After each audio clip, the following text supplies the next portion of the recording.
විශේෂයෙන්ම විදේශ අමාත්‍යාංශය ගැන කතා කරොත් එහෙම ඒ විදේශ අමාත්‍යාංශයේ ඒ රාජකාරිය හුඟක් වෙලාවට ඒක හයිලයිට් වෙන්නේ නැහැ. මොකද ඒක ඒ ෆැසිලිටේටිංగ్ මිනිස්ට්‍රි එකක්, ඒක එක්සිකියුෂන් මිනිස්ට්‍රි එකක් නොවන හින්දා.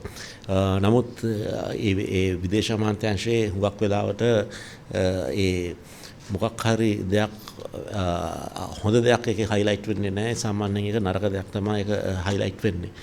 අපි ගත්තොත් එහෙම මොකක් හරි පසුගිය රජවල් දිහා බැලුවොත් එහෙම අපේ විදේශ ප්‍රතිපත්තිය හොඳ නැහැ කියනවා. එහෙම නැත්නම් අපේ මේ විදේශ සම්බන්ධතා හොඳ නැහැ කියලා ඒ හුඟක් වෙලාවට මාධ්‍ය වලින් අපිට ඒ චෝදනා හම්බ වෙනවා.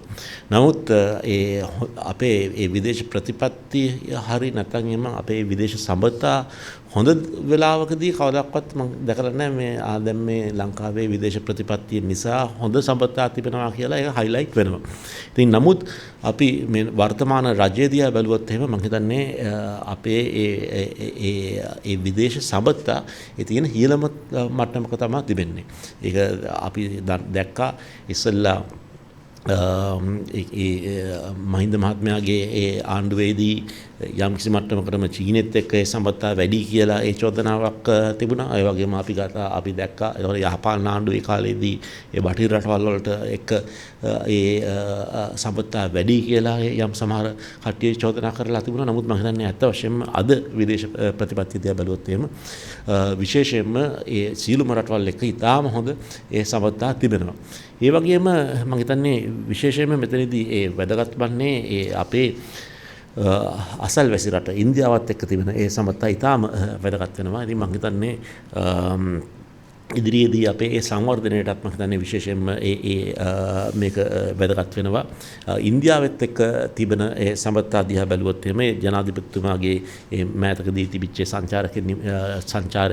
සංචාරය ඉවර වුණාන් පස්සේ අපි විශේෂයෙන් මේ සම්බන්ධතා දියුණු කරගන්න ඒ කොටස් පහකට අපි බෙදලා ඒ කොටස් පහෙන්ම ඒ සම්බන්ධතා දියුණු කරගන්න අපේ උත්සාහයක් තියෙනවා. ඒ වගේම ඒ පළවෙනි දේ තමයි අපේ මැරටයිම් කනෙක්ටිවිටි කියලා. කොහොමද අපි ඒ මුහුදු මාර්ගයක් හැටියට ලොජිස්ටික් සෙන්ටර් එකක් හැටියට ලංකාව දියුණු කරන්නේ කියලා. තමුන්නාන්සලා දන්නවා අද 85% අපිට එන කන්ටේනර් ඔක්කොම යන්නේ ඉන්දියාවට. ඒ ට්‍රාන්ස්ෂිප්මන්ට්ස් හැටියට තමයි යන්නේ.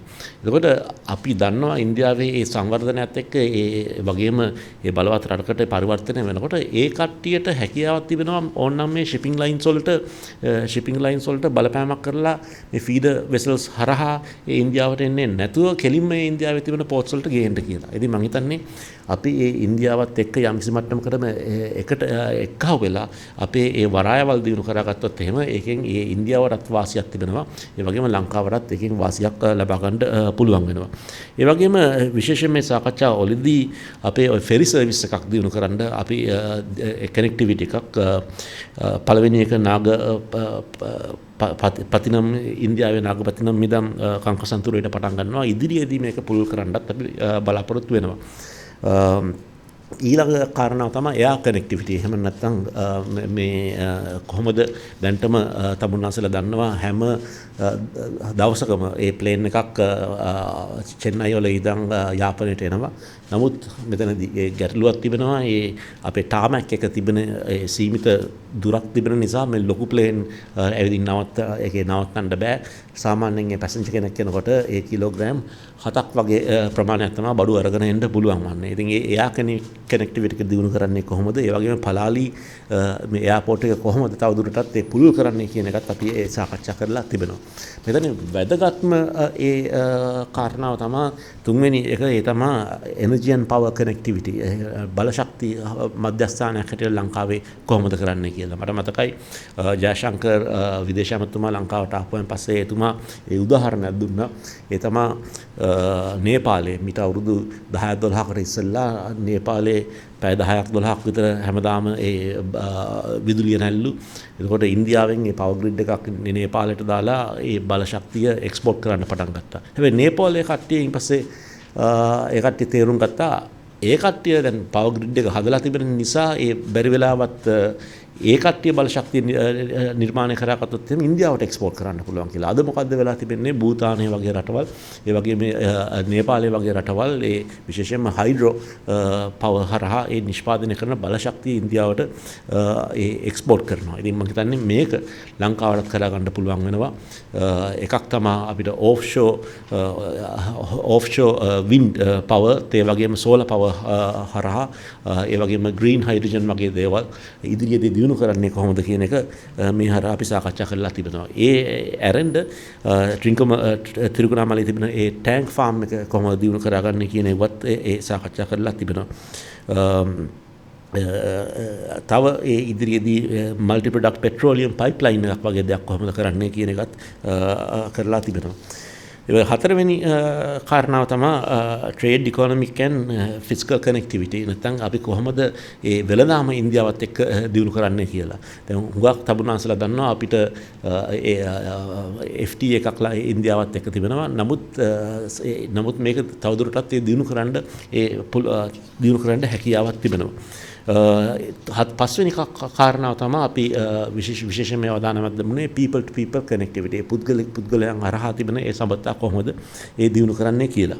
ඉතින් මේ ඉන්දියාව විතරක් නෙවෙයි දැන් තමුන්වන්සලා දන්නවා ඉදිරියේදී කාලය තුලදී ඒ ජනාධිපතිතුමා චීනටත් යනවා. ඒ වගේම අනික් රටවල් වලටත් ඒ සංචාරය කරන්න ඒ දින දාගෙන තිබෙනවා. ඒකට මෙතනදී මේ අපි ඉන්දියාව චීනේ වගේ රටවල් විතරක් නෙවෙයි අපි වෙනස් වෙන ලෝකයේ යම් කිසි විදිහකට අපි අවබෝධ කරගෙන තිබෙනවා. එතකොට අපි දන්නවා ඉදිරියේදී තවත් ඒ රීජනල් පවර්ස් හැටියට නැත්නම් ඒ තවත් ඒ රටවල් ඒ කලාපීය ශක්ති බලවත් රටවල් වලට පරිවර්තන වෙනවා. නැත්නම් පරිවර්තන වෙලා ඉවරයි. එතකොට මේ රටවල් එක්කත් අපි ඉදිරියේදී ඒ සම්බන්ධතාවක් තිබෙනවා. ඉදිරියේදී අපේ විදේශ ඇමතුමා ඉරානයට යනවා. ඒ වගේම සෞදි අරාබියාව වගේ රටට මමම දෙවතාවක් සෞදි අරාබියාවට ගිහිල්ලා තිබෙනවා. ඒ වගේම ඉන්දුනීසියාව වගේ රටවල් විදේශ ඇමතුමා ඉන්දුනීසියාවට ගියා මෑතකදී. ඉතින් මේ සියලුම රටවල් ඉදිරියේදී වැදගත් වෙනවා. ඒ වගේම මෙතෙක් කාලයක් මම හිතන්නේ විදේශ අමාත්‍යාංශයෙන් ඒ හුඟක්ම තිබුණේ ඒ දේශපාලන සම්පත්තා දියුණු කරන පිළිබඳව. අපි ඒ දේශපාලන සම්පත්තා දියුණු කරන ගමන්ම අපි කොහොමද ඒ ආර්ථික සම්පත්තත් අපි වර්ධනය කරන්නේ කියන එක විශේෂයෙන්ම අපි අවධානයක් යොමු කරලා තිබෙනවා. ඉතින් මම හිතන්නේ මේ කාරණා හරහා අද අපේ විදේශ ප්‍රතිපත්තිය විදේශ අමාත්‍යාංශයේ සම්පත්තා දිහා බැලුවොත් එහෙම මම හිතන්නේ ලංකා ඉතිහාසයේ හොඳම සම්පදා තිබිච්ච යුගයකට අපි ආවා කියලා යම් කිසි මට්ටමකට කියන්න පුළුවන්. අපි ජාත්‍යන්තරත් එක්ක කිට්ටුවෙන් අපි කටයුතු කරනවා. ඒ කටයුතු කරන එක හරහා මම හිතන්නේ අපිට රටට ඒ සංවර්ධනයක් ගෙන එන්න ඉක්මනටම පුළුවන් වේවි. විදේශ කටයුතු අමාත්‍යාගේ ඉරාන් විසිට් එක ගැන පොඩ්ඩක් කියන්න පුළුවන්ද? කවද්ද යන්නේ? මම දැන් ඒක ඉදිරියේදී අපේ විදේශ ඇමතුමා යන්න දින නිම කරලා තිබෙනවා. අපි ඒ කිට්ටුනාන් පස්සේ අපි ඒ විස්තර ඒ පිළිබඳව දැම්ම මම හිතන්නේ කියන්න අවශ්‍යතාවයක් නැහැ. ඇමතුමා දැන් ඔබතුමා සඳහන් කළා මේ විදේශ කටයුතු අමාත්‍යාංශ මැදිහත්වීම ජනාධිපතිතුමාගේ ඉන්දිය සංචාරය පිළිබඳව ආර්ථික වශයෙන් වැදගත් වෙන ස්ථාන. දැන් මෙහිදී අර ඔබතුමා කතා කරන මන්නාරම දෝනිය සුලංගා වලින් යමක් කරන්න මේ සම්බන්ධ විදේශ කටයුතු අමාත්‍යාංශ කොයි වගේ මැදිහත්වීමක්ද කරන්නේ?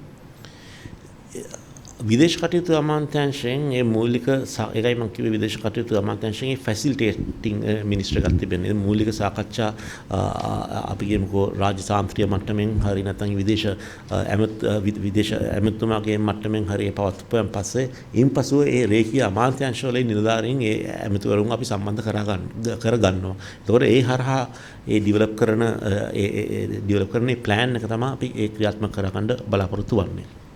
ඒ වගේම තමයි අපි දන්නවා සමහර තානාපති කාර්යාල ලංකාවේ වෙන ඔබතුමා සඳහන් කරා දැන් ගොඩක් දුරට පුළුල් සම්බන්ධතාවයක් ගොඩනගාගෙන තියෙනවා විදේශ රටවලුත් සමග කියලා. ඒ දැන් ඒ තානාපති කාර්යාල අලුතෙන් හෝ පිහිටුවීමට බලාපොරොත්තුවක් තියෙනවා මෙහි නැති තානාපති කාර්යාල? මෙහි නැති තානාධිපති කාර්යාලයේ පිහිටීම ඒ රටේ තීන්දුවක් හැටියට රටේ තීන්දුවක්. එතකොට ඒ සමහර සමහර රටවල් වල ඒ ක්‍රියාත්මක කරන ප්‍රතිපත්තියත් එක්ක තමයි යන්නේ. දැන් උදාහරණයකට ගත්තොත් එහෙම සිංගප්පූරුවේ තානාපතිකාරයක් ලංකාවේ නැහැ. හරි එතකොට ඒ කට්ටියගේ ඒ තිබෙන ඒ ප්‍රතිපත්තිය අනුව ඒ කට්ටිය යම්කිසි මට්ටමකට බලනවා වෙන්න මෙච්චරයි තානාපති කාර්යාලය ප්‍රමාණයක් ඒ කට්ටිය පවත්වාගෙන යන්නේ. එතකොට ඒ වෙළඳාම එක්ක එහෙම සංසන්දනය කරලා ඇත්තටම ලංකාවත් එක්ක තානාපති කාර්යාලයක් අවශ්‍යයිද කියන ඒ ප්‍රතිපත්තිය තමයි ඉන්නේ. ඉතින් ඒ එක එක රටවල් වල ඒ රටේ ප්‍රතිපත්තිය අනුව තමයි මෙහි තානාපති කාර්යාලයක් පිටවනවද නැද්ද කියලා තීන්දුව ගන්න. මොකද බුදුමගේ මම මේ ප්‍රශ්නේ යොමු කළේ වෙන හේතුවක් නිසා නෙවෙයි. අපි දන්නවා සමහර රටවලට අපි ආයි අධ්‍යාපනය සඳහා නැත්නම් රැකියාව සඳහා පිටත් වෙන යනකොට අර වීසා එකක් පවා ගැනීමට නොහැකි කියලා විනක්ත මාර්ගයකින් තමයි ආයුධම්පත් කරන්න සිද්ධ වෙන්නේ. ඒ නිසායි මම මේ ප්‍රශ්නේ ඔබතුමාට යොමු කළේ. ඔව්. දැන් නමුත් දැන් අපි දකින්නේ අපේ ලංකාවෙන් රටට යන ඒ ළමයි ප්‍රමාණය විතරයි. නමුත් ඒ රට ඒ අධ්‍යයනය කරනකොට අනික් රටවල වලින් කොච්චර රටවල වලින් ඒ ළමයි එනවාද කියලා බලලා එතකොට ඒ වෙළඳාම් කොච්චරක් ඒ රටත් එක්ක වෙනවාද කියලා බලලා ඒ හේතු කාරණා යම්කිසි ප්‍රමාණයක් සැලකිල්ලට අරගෙන තමයි ඒක ඒ වීසා ඔෆිස් එක අරිනවා නම් අරින්න. අපිට බලපෑමක් කරන්න බෑ. අපිට ඉල්ලීමක් කරන්න පුළුවන් එහෙම ඒ වීසා ඔෆිස් අරින්න කියලා නැත්නම් VSH වගේ මොකක් හරි ආයතනයක් කරා කරන්න කියලා අපි එහෙම හුඟක් රටවල් වලින් ඉල්ලීමක් කරලා තිබෙනවා. නමුත් ඒක ඒ රටේ ඒ අභ්‍යන්තර ප්‍රතිපත්තියේ තීන්දුවක්. ගරු ඇමතුමා අපි දැක්කා පහුගිය මානව හිමිකම් කොමිෂන් සභාවේදී තලිසබ්බි ඇමතුමා ගිහිල්ලා අර සත්‍ය හා සහජීවනයේ සම්බන්ධයෙන් කොමිෂන් සභාවක් සම්බන්ධයෙන් අදහස් ඉදිරිපත් කළා. ඒ සම්බන්ධයෙන් යෝජනා ඉදිරිපත් වුණා. මේකේ වර්තමාන තත්ත්වය කොහොමද? දැන්ට අපි ඒක සාකච්ඡා කරමින් යනවා. අපි මේක අර අයිවොෂ් එකක් කරන්න නැත්නම් එහෙම නිකම් කරන්න ඕනෑ හින්දා කරනවා කියලා ඒක තේරුමක් නැහැ. ඉතින් ඒ නිසා අපි දැනට ඒ දකුණු අප්‍රිකාවට අලි සබ්රි ඇමතුමත් ඒ වගේම විජේදාස රාජපක්ෂ ඇමතුමත් ගියා. අපි දකුණු අප්‍රිකාවේ උදව්වත් ඒ වගේම අපි ස්විට්සර්ලන්තෙත් ඒ වගේම ජපානෙත් අපි උදව් වරගෙන ඒකේ ෆ්‍රේම්වර්ක් එක අපි ඩෙවලොප් කරමින් යනවා. අපි ඒ පැහැදිලිව කියලා තිබෙනවා මේකෙන් අර retributory justice නැත්නම් මේකෙන් කවුරු හරි මේ හිරේ දාන්න බලාපොරොත්තු ඒ හිරේ දාන්න හිතාමතා ඒ වැඩපිළිවෙලක් ක්‍රියාත්මක කරනවා නම් අපි ඒකට විරුද්ධයි කියලා. නමුත් ඒ යම්කිසි එක පුද්ගලයන් ඒ කාලයේදී ඒ යුද්ධය තුලදී අපි කියමුකෝ මොනවා හරි මේ මානව හිමිකම් ඒ කඩකිරීමක් කරලා තිබෙනවා නම් එතකොට ඒවට විරුද්ධව ඒ එවිඩන්ස් තියෙනවා නම් ඒ කට්ටියට ඒ නීතිමය ක්‍රියාදාමයක් ගත්තට ඒ ගැටලුවක් නැහැ. හැබැයි මෙතනදී අපි යම්කිසි මට්ටමකටම තේරුම් ගන්න ඕනේ එක පැත්තකින් accountability තිබෙනවා අනික් පැත්තෙන් reconciliation තියෙනවා. එතකොට මේක අර mutually exclusive නෑ. සමහර වෙලාවට අපි ඒ accountability පැත්තෙන් ගියොත් එහෙම එතකොට reconciliation වලට සමහර වෙලාවට ඒක හානියක් වෙන්න පුළුවන් වෙනවා. ඉතින් මේ දෙක යම්කිසි විදිහකට balance කිරීමේ හැකියාවක් අපිට තිබිය යුතුයි. නමුත් අපි විශ්වාස කරනවා අනිවාර්යයෙන්ම ඒ truth and reconciliation A commission එකක් අවශ්‍යයි. සමහර හුඟක් කට්ටියට එක පැත්තකින් හමුදාවේ ඒ කට්ටියත් එක්කත් අපි කතා කරනකොට ඒ කට්ටියත් කියලා තියෙනවා මේ මොකටද මේ අපි මිනිමරුව වගේ මේ අපිට බොරුවට චෝදනා දැන් ගෙනල්ලා තිබෙන්නේ අපේ එහෙම නම ඒ මෙව කරගන්න අවශ්‍යතාවයක් තිබෙනවා නම් අපිටත් මේක අවස්ථාවක් කරගන්න පුළුවන් අපේ අදහස් ඉදිරිපත් කරගන්න කියන එක. ඉතින් මම හිතන්නේ ඒ හැම පැත්තෙම බැලුවොත් එහෙම ඒ truth and reconciliation commission එකක් තියෙන එක බොහොම හොඳයි. සමහර කට්ටියට ඒ කට්ටියගේ නෑදෑයින්ද හිතවතුන්ද නැත්නම් කවුරු හරි ඒ යුද්ධෙට ගිය කට්ටියට අතුරුදහන් වෙලා තිබෙනවා නම් මොකද්ද ඒ කට්ටියට වෙලා තිබෙන්නේ කියන අර ක්ලෝෂර් කියලා කියනවා. යම් කිසි විදිහකට ඒක ඉවරයක් කරලා ඊට පස්සේ ඉදිරියට යන්න මම හිතන්නේ මේක බොහෝ දුරට උදව් වේවි.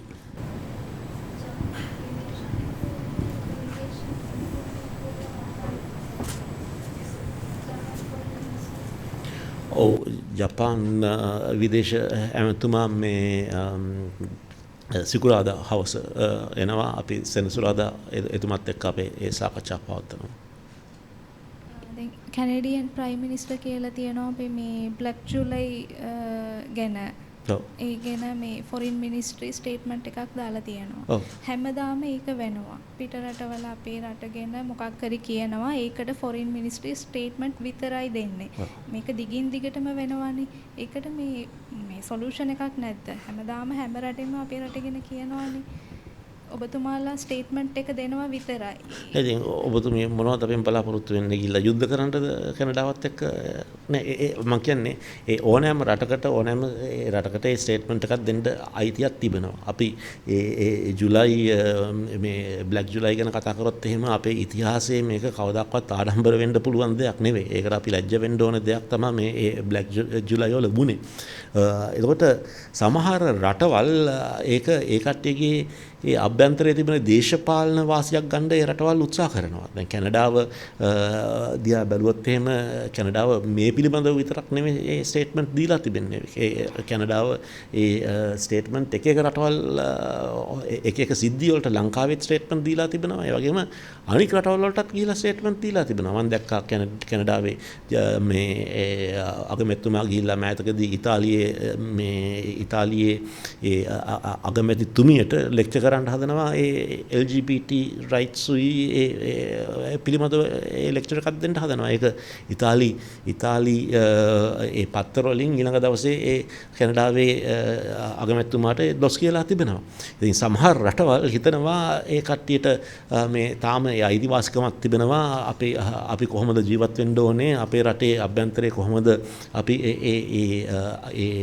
ඒ පාලනය කරා ගන්න ඕනේ කියලා. ඉතින් අපි දැන් ඒ කැනඩාව වගේ රටක්වත් නැත්නම් වෙනත් රටක්වත් ඒ කට්ටිය එහෙම අදහසක් දරුවා කියලා අපේ විදේශ අමාත්‍යාංශය හරහා අපි ඒකට අපි විරෝධතාවයක් තිබෙනවා නම් ඒ විරෝධතාවය අපි ප්‍රකාශ කරනවා.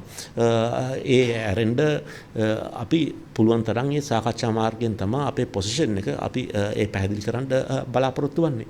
නමුත් ඒක ඒ රටේ තිබෙන අයිතියක්. නමුත් ඒක අයිතියක් තිබුණා කියලා මම හිතන්නේ ඒ රටත් ඉතාම වගකීමෙන් කටයුතු කරන්න අවශ්‍යතාවයක් තිබුණා. මොකෝ ඒ කට්ටිය ඒ දෙන ස්ටේට්මන්ට්ස් වලින් අපේ ඒ රිකන්සිලියේෂන් නැත්තම් සංහිඳියාවට මේකෙන් උදව් වෙනවා කියලා මම දකින්නේ නැහැ. සමහර රටවල් අපි ගත්තොත් එහෙම ඇත්ත වශයෙන්ම අපිට මේ මැදිහත් වෙලා මේ කොහොමද මේ ජනමාර්ගික ප්‍රශ්නේ ඉවර කරන්නේ කියලා ඒ කට්ටියට උවමනාවක් තිබෙනවා. නමුත් මම ඇත්ත වශයෙන්ම මේ කැනඩාව ගෙන එන යෝජනා දිහා බැලුවොත් එහෙම මම එහෙම දෙයක් දකින්නේ නැහැ. කනගාටුවෙන් හරි කියන්න ඕනේ. ඒ රටේ තිබෙන අභ්‍යන්තර දේශපාලන ඒ ප්‍රශ්න වලට විසඳුමක් හැටියට තමයි මේ කැනඩාවේ අගමැතිතුමා එක දේවල් කියන්නේ. Minister, Dhammika Eknaik from Asia Broadcasting. Quick question about the new tourism plan. We saw the President announce that a new tourism plan will be coming within the next couple of months. So just want to ask what sort of role would the Foreign Ministry play in promoting Sri Lanka as a tourist destination in the coming years? And the second question is about Muthuraja. I'm not trying to rub an old wound, but the fact of the matter is it is widely publicized that it was an election campaign promise to repatriate Muthuraja to Thailand. So the question is, was our envoy in Thailand aware of this, number one, and number two, did she actually communicate this matter to the ministry? Okay, now the first question was? Tourism. Yeah, I haven't gone through the tourist development plan, but there's three main areas that we look at. Each ministry looks at, and we have given targets, and we are working very closely with the economic affairs, the people in the missions. The three main areas are the investments, tourism,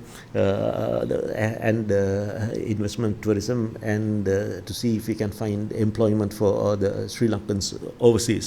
But what I can say is that in any tourism plan, that what we see is that you tend to have tourism develop in a regional format. If you look at France, for example, I think had somewhere around 87 million tourists. But where do the tourists come from? Majority of the tourists come from Europe. For example, I think for France, the most tourists comes from I think Spain, and then for France it comes from England, and then after that from Germany, and I think Spain. And if you look at for Spain, it's from France and Germany. If you look to Turkey, it's from Russia and then from Germany. If you look at to Macau, it's from China. So mainly tourists tend to travel within the regions. So I think any tourist in tourist plan need to take that into consideration and pay more close attention to the countries in the region, including countries like India, Bangladesh. For example, I think when in Singapore, when they developed their tourism, they were able to get 10 million tourists from Malaysia alone, and Malaysia has 30 million population or somewhere around there. So India, we are blessed that India has 1.4 million population, and so we should be able to get lots and lots of tourists from India. And I think things such as like developing the ferry service and developing the connectivity, it's absolutely important in developing tourism. So imagine you have a ferry of, let's say, which can take about 200-300 vehicles. Now let's take the executives or junior executives in India, or the students and all of them, they can hop into their car for a long weekend, come to Sri Lanka, explore Sri Lanka, and after that they can go back to their destinations. So I think I think it's absolutely important that when we look at that, we try to develop tourism as much by not forgetting our traditional markets such as the Western Europe and Russia and all those, but we need to concentrate more certainly in the regional countries. I personally believe it's a very valid point. So building on that, now Thailand is already attracting 1 million Chinese tourists per month. Yeah. Right. They've gone back to pre-pandemic numbers. Now Sri Lanka, we're struggling to attract 1.52 million for the entire year from all over the world. Yeah. So I'm a bit perplexed as to what Thailand has and we don't have. So, I mean, is there any dialogue or discussion about comparison as to that matter, as to sort of address this void? Well, I'll tell you what Thailand did have and what we didn't. What Thailand didn't have and what we did have. Thailand didn't have a 30-year-old war. Thailand didn't have an economic crisis. So Thailand had developed its tourism. They have about 30 million tourists, 30 million or more tourists come in every year. So they have developed their markets over a period of time. I think so it will take some time, but whether we want to adopt the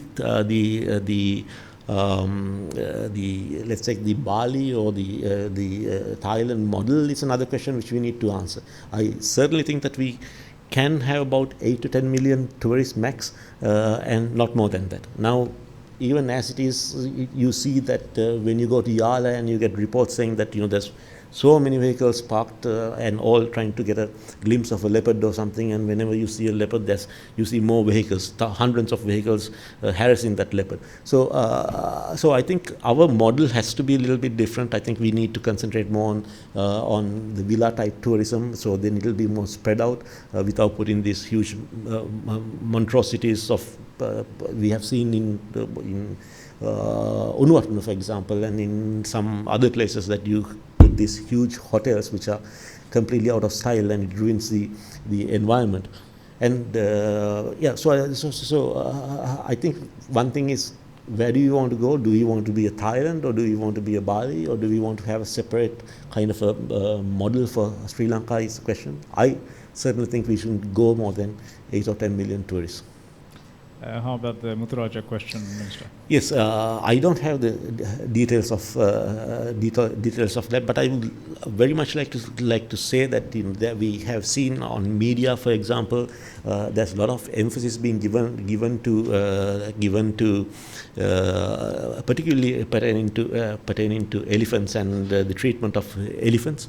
I think the government should step in and take control of the situation, but whilst protecting our heritage.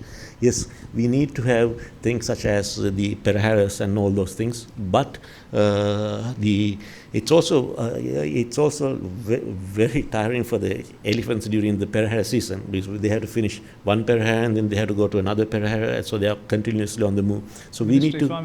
Minister, if I may interject, I mean, there is no question about us wanting to protect our cultural heritage. There is no question as far as I'm concerned. But the fact of the matter is, since the repatriation of Muthuraja was an election promise given by politicians in Thailand in advance, prior to the elections, and elections are held in May, and surely having having a mission in a foreign country means obviously this sort of information must be communicated. That's their purpose, not just to sort of issue visas and offer help to Sri Lankans in those countries. But surely this sort of information must be communicated. So there had to have been some manner of communication to this effect to the Sri Lankan Foreign Ministry from the mission.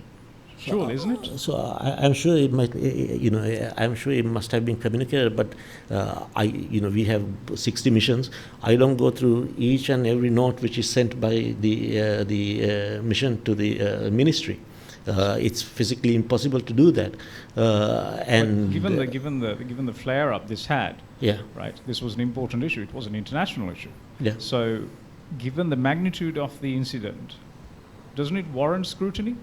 This is something which is not necessarily comes under the direction of the foreign ministry.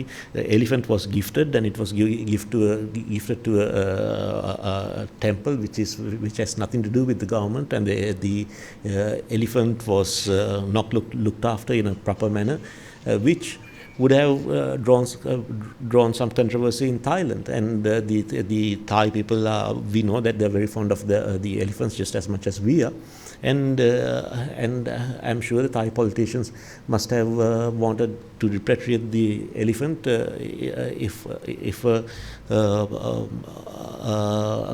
if they did not see a feasible solution. Okay, so that's the foreign minister. As far as the Sri Lankan envoy there is concerned, in your opinion, should she have or should she have not communicated this election promise well in advance to the Sri Lankan government or not? Yeah, now, as I mentioned over here, I didn't go through each and every note. So you're going on the presumptions, assuming that she didn't communicate it to the Sri Lankan. I haven't gone through the end. When we have to prioritize certain things, now let's take we look at certain things which we have to prioritize. I'm not saying she has or she has not. I have to go through the minutes and see whether she has indeed written to the Sri Lankan mission. But let's say a lot of the times we pay a lot of attention to things such as like the people who are stranded in Thailand or in Cambodia or in the neighboring countries, which also the mission in Bangkok looks after. So when we have to prioritize certain things, we have to prioritize certain things, and so forgive me if I had not read the particular note on this the elephant incident.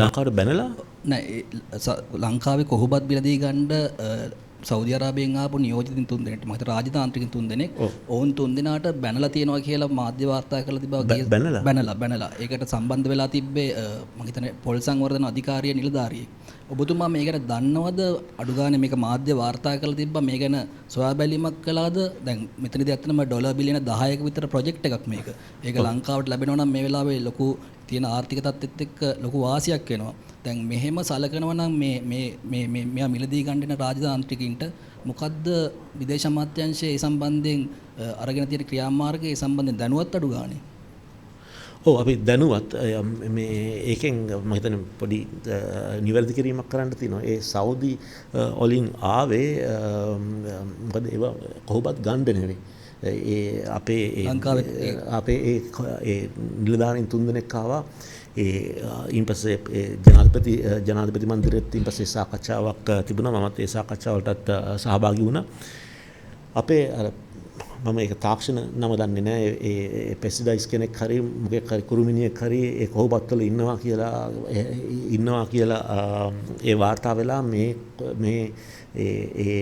කොහොබත් ඒකින් ඒ සත්තු මුකුත් නැතුව ඒක හරියට නිෂ්පාදනය කරනවාද කියන ඒ වැඩපිළිවෙල බලා ගන්න තමයි ඒ 3 දෙනා ආවේ.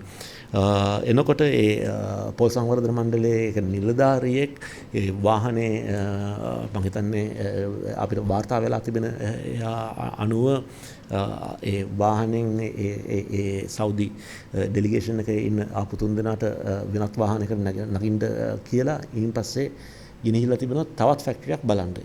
ඒ ෆැක්ටරිය ඒ අයිටිනරි එකේ තිබුණේ නැහැ. ඒතකොට මේ තුන් දෙනා බැහැ කියලා තිබෙනවා. මේ නමුත් මෙයා යම්කිසි බලපෑමක් කරලා වගේ තමයි තිබෙන්නේ. එතකොට අපිට මේ පිළිබඳව සෞදියෙන් නිල වශයෙන් අපිට ඒ TPN එකක් ආවා. ඒක පදනම් කරලා අපි රමේෂ් අමතුමාට මේ පරීක්ෂණයක් කරන්න කියලා මේ නිලධාරියාගේ විස්තරෙත් ඒ සෞදි අරාබියෙන් ආපු ඒ කම්ප්ලේන් එකත් අපි ඉදිරිපත් කරලා ලිඛිතව ඉදිරිපත් කරලා ඉවරයි. ඒ නිලධාරියා පොලිස් සංවර්ධන මණ්ඩලයේ සභාපති කියලා තමයි වාර්තා වෙන්නේ. නෑ මම ඒ පරීක්ෂණයක් කරන්න සභාපති නෙවෙයි මේ විනිං නිලධාරී කියලා තියෙනවා මට මේ විනිං නිලධාරී කියලා තමයි දැන් තිබෙන්නේ. ඒ ආපු නිලධාරීන් අතර එක්කෙනෙක් සෞදි රජතුමාගේ ඥාතියෙක් කෙනෙක් ඉන්නවා කියලා වාර්තා වෙනවා. ඉතින් ඒක බරපතල තත්ත්වයක් නෙමෙයිද? මොකද මේ වගේ නිලධාරීන් රාජතාන්ත්‍රික යනකොට විදේශ අමාත්‍යාංශ නිලධාරීන් ඔවුන් එක්ක යන්නේ නැද්ද? නෑ අපි යන හැමතැනම ඒ සමහර වෙලාවට එන රාජතාන්ත්‍රික නිලධාරීන් අපවම විදේශ අමාත්‍යාංශයෙන් හැමතැනම ගෙනියන්න ඒ විදේශ අමාත්‍යාංශයට එහෙම හැකියාවක් නෑ. අපේ ෆොරින් සර්විස් එකේ ඉන්නේ 180 ගාණක් වගේ ප්‍රමාණයක් තමයි ඉන්නේ. ඒ යම්කිසි විදිහකට අපි ඒ රේඛීය අමාත්‍යාංශයකට අපි සම්බන්ධ කරලා දෙනවා නම් අපි ඒ රේඛීය අමාත්‍යාංශයේ ඒ වගකීමෙන් හැසිරේවි කියන එක ඒ නිලධාරීන් වගකීමෙන් හැසිරේවි කියන එක අපේ බලාපොරොත්තුවක් තිබෙනවා. නැතුව අපි යන හැම එකටම සමහර වෙලාවට එහෙම සම්බන්ධ කරන්නේ නැහැ. දැන් මම හිතන්නේ දැන් මම දන්නේ නැහැ ඒ රජපෞලට නෑදෑකමක් තිබෙනවද නැද්ද කියලා. නමුත් මම ඒ උදාහරණයක් හැටියට කියන්නේ ඒ සාඩ් පවුල කියන්නේ විශාල පවුලක්. ඒ 20000ක් විතර ඒ පවුලේ ඒ නෑදෑයෝ එහෙම ඉන්නවා. ඉතින් මම දන්නේ ඒ පවුලට සම්බන්ධයිද නැද්ද කියන එක. නමුත් මම හිතන්නේ මේ ප්‍රශ්නය දැන් අපි සෞදි අරාබියත් එක්ක කතා කරලා අපේ තානාධිපතිතුමාට අපි අපොලොජයිස් කරලා ඊට පස්සේ මේ ප්‍රශ්නය මම හිතන්නේ දැන්ට නිරාකරණය කරලා ඉවරයි. ඒකට ඒ නිලධාරියාගේ ඒ හැසිරපු විදිය ඒ මොකක් හරි වරදක් තියෙනවා නම් මම හිතන්නේ ඒක ඒ රමේෂ් අමතුමාගේ අමාත්‍යාංශයෙන් ඒකට නිසි පියවරක් ගන්න.